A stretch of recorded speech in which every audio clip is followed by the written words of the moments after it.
Nós mostramos uma matéria, comandante, do Carlos Eduardo. O Carlos Eduardo teve o carro roubado. Na verdade, ele sofreu um assalto, né? Porque os bandidos, assim que assaltaram o Carlos Eduardo, e pegaram o carro do Carlos Eduardo e fugiram. Daqui a pouco vão entrar imagens e, obviamente, que vai ficar mais fácil de eu poder ilustrar a fala com a senhora. O Carlos Eduardo, ou os bandidos que estavam dirigindo o automóvel do Carlos Eduardo, eles, infelizmente, se acidentaram na Fernando Correia. O infelizmente, eles se acidentaram não se dá pelos bandidos. É porque o Carlos Eduardo estava nesse carro. E as imagens, quando nós mostramos, o ponto de ônibus arrebentado, uma árvore que atrás também danificada. Bom, o Carlos Eduardo esteve hospitalizado. Se vocês da suíte tiverem uma informação de que travou o computador, eu chamo o intervalo, porque eu estou falando e as imagens não entraram, então, só para a gente continuar falando a mesma língua aqui, tá? Se for o computador de novo, vocês me avisam. 11 horas e 14 minutos. Então, eu estava explicando, Didio, e você está ao lado do pai do Carlos Eduardo. E o nosso programa vai oportunizar, porque ao que consta... Obrigado, senhores. Bom, essa imagem é do Carlos Eduardo. Eu não sei se vai entrar a imagem também do acidente. Agora fica muito mais fácil a gente poder explicar para a senhora e para o senhor. O dia que o Carlos Eduardo teve o carro roubado, ele foi mantido refém dentro do carro. Os bandidos, então, visualizaram a viatura da polícia, a polícia começou a acompanhar e eles, em altíssima velocidade, acabaram colidindo o carro. Quando eu disse, infelizmente, bateram o carro, é porque o Carlos Eduardo estava hospitalizado e, ao que consta, ele teve melhora, ele acordou do coma. O Carlos Eduardo está hospitalizado desde que aconteceu esse acidente. Olha como é que ficou o carro dele, dona. O carro dele, após ser furtado, após ele ser assaltado, perdão. E os bandidos dentro do carro mantiveram o Carlos Eduardo o tempo todo. Naquele dia do acidente, Didio, eu ainda pontuava, não sei se o Carlos Eduardo é quem estava dirigindo e percebeu que para se livrar dos bandidos, o que ele fez? Viu que não tinha ninguém no ponto de ônibus, para não atropelar, colocou o carro. Olha o Didio na matéria, volta lá. A senhora e o senhor se lembra? O Didio teve no dia, horas depois do acidente. Mas hoje... o Didio vai falar com o pai do Carlos Eduardo. Coloca o nosso cracaço na tela. Didio, me perdoe, eu acabei prolongando. Houve um pequeno problema que já foi corrigido. É contigo, meu irmão. Muito bem, Papão. A gente retorna novamente para poder falar sobre o Carlos Eduardo, de 25 anos de idade. Eu pediria a nossa suíte que, por enquanto, segura as imagens, porque a história é bem diferente e mais pesada daquilo que a gente narrou no dia 23 de fevereiro, quando o Carlos Eduardo ele foi roubado. Antes de soltar essas imagens, a gente precisa contextualizar como que foi o fato, para que vocês possam entender. O Carlos Eduardo, ele mora no Jardim Paulo, em Várzea Grande. Ele se separou da esposa, estaria morando com o pai, trabalha como vendedor, tem 25 anos de idade e estaria com o filho internado na Fêmea em Cuiabá, que passou por alguns problemas clínicos. O filho, durante 00h40, 00h30, ligou: pai, eu quero comer um baguncinha. O pai saiu do Jardim Glória, desceu para Cuiabá e comprou o baguncinha ou o lanche, aquilo que o filho queria comer. Após ele dar o lanche para o filho, com a acompanhante que estaria no hospital, ele retornou para o Jardim Paulo, onde mora com o pai. Quando ele chegou na FEB Popão, passando a ponte do Porto, o seu Valdir que vai contar para a gente. É claro que agora a gente pode trazer com tranquilidade e com mais lucidez o que aconteceu com o Carlos Eduardo, porque ele está acordado, ele saiu do coma. Essa é a notícia mais importante. Mas quando ele atravessou a ponte do Porto sentido para a casa do senhor, o que fizeram com ele? Aí colocaram os cones no semáforo. Meu filho parou para tirar os cones, porque aqueles cones grandes, então não tinha como meu filho passar. No que ele passou, tirou os cones, abordaram ele. Segundo as informações, tinha 3 pessoas que abordaram.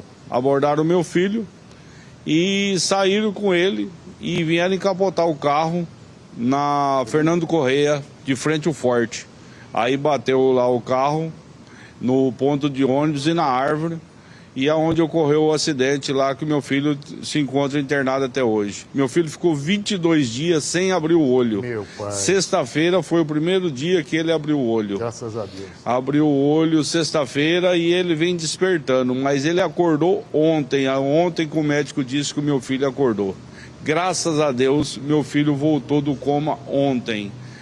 Estamos contentes e temos que agradecer ao pessoal, à população que está orando. A gente não tem nem palavra para agradecer, porque muita gente que a gente não conhece está orando pelo meu filho. Estamos agradecendo a oportunidade de agradecer o pessoal que está orando pelo meu filho. Deus abençoe as pessoas que estão orando. Continue orando, amém, porque o processo médico é longo, porque a pancada na cabeça foi muito forte. Ele lesionou o cérebro do lado esquerdo, mas estamos confiando em Deus que vai dar tudo certo. Vai dar. Como que a polícia, seu Valdir, tomou conhecimento e a gente vê que houve uma mobilização muito rápida. Polícia Militar, o pessoal do Serviço de Atendimento Móvel de Urgência, o SAMU, o senhor que durante a madrugada se deslocou até o local do fato, como que souberam que ele teria sido sequestrado na FEP, voltando ou retornando para a casa do senhor? A polícia depois fez um mapeamento quando ele saiu de casa pelas câmeras de segurança do semáforo onde ele passou. Ele foi abordado na Avenida do CPA, ele passou no bafômetro na Avenida do CPA. Então aí a polícia rastreou todo o processo que ele fez com o carro. A polícia rastreou. Assim eu tive as informações. Agora, o SAMU, as pessoas que resgataram ele, foi muito eficiente, foi muito rápido, porque meu filho estava, segundo as informações que eu cheguei no pronto-socorro, ele estava perdendo consciência, já dentro do carro ele foi entubado. Então o serviço de resgate foi excelente, foi muito bom. Parabéns, se não fosse, foi Deus e o pessoal que rodou o resgate foi excelente. Quando eu cheguei no pronto-socorro, às 3 horas, 3 e pouco da manhã, meu filho já estava entubado. Agora aqui no hospital do seu Valdir, eu vejo que ele acordou, abriu os olhos e isso trouxe uma alegria muito grande para muitas pessoas. O senhor teve o contato verbal, conversou com ele, foi possível ou ainda não é permitido? Não, ontem eu já conversei com ele. A primeira palavra dele? Ele não tá, porque ele tá com atraque, ele não tá falando. Ele só tá piscando o olho, apertando na mão, os contatos que ele tá tendo com nós. Mas ele já tá respondendo algumas coisas. Algumas coisas ele tá meio vago, né? Porque a pancada foi muito forte. Mas 22 dias ele abriu o olho. A emoção nossa foi muito grande quando ele já abriu o olho, porque meu filho aqui no hospital, ele passou por um problema de pneumonia, embolia no pulmão, pegou infecção, porque deu infecção, deu hemorragia. O processo foi muito complicado, mas graças a Deus, Deus segurou e muita oração. A gente não sabe nem como agradecer as orações, porque foi muita oração. Com todo respeito, só para a gente poder atualizar, as pessoas querem saber. A mãe dele, esses dias para o senhor não foram fáceis. A mãe dele, ela está viva? Mãe do meu filho? Sim, ela tá. Inclusive, agora o médico já liberou, ela tá ficando de meio-dia até 8 horas com ele. Já tem 3 dias. Eu não tô, mas a mãe já tá ficando com ele. Ontem minha esposa já ficou com ele lá. Que bom. Já ficou com ele. A reação dela quando teve a...